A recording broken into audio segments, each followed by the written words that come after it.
The original Industrial Revolution was driven by the discovery that you could use steam engines to do all kinds of interesting things. That was followed by additional revolutions for electricity and computers and communications technology. We're now in the early stages of the fourth Industrial Revolution, which is bringing together digital, physical, and biological systems.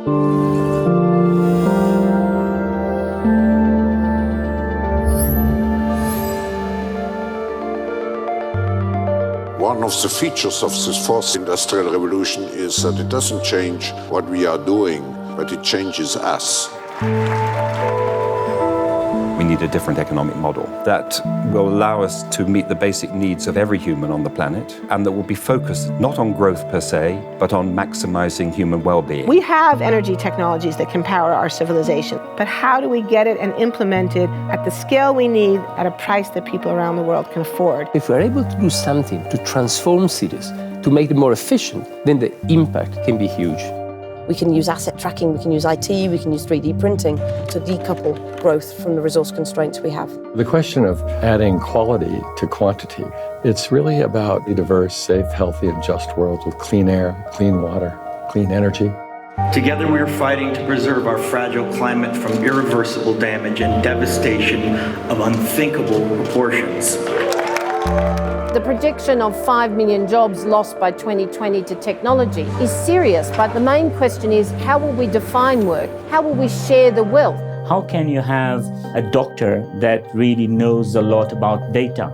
How can you have a biologist that knows about medicine? We have to create a space that enables people to think freely, to think divergent thoughts, to think creative thoughts. We really need new education or new training. We're working with a World in Motion and FIRST Robotics, trying to encourage students from third grade all the way up through the end of high school to pursue science, math, and different technologies. It's this ability of digital technology to change outcomes, to truly empower people that can create a more equitable growth. Fourth Industrial Revolution has the potential to make inequalities visible and to make them less acceptable in the future. I was the first person in the world to be able to voluntarily move my legs while stepping in a robot. The cure will be possible if enough of the right people have the will to make it happen. We're seeing this incredibly exciting convergence of genome editing, DNA sequencing.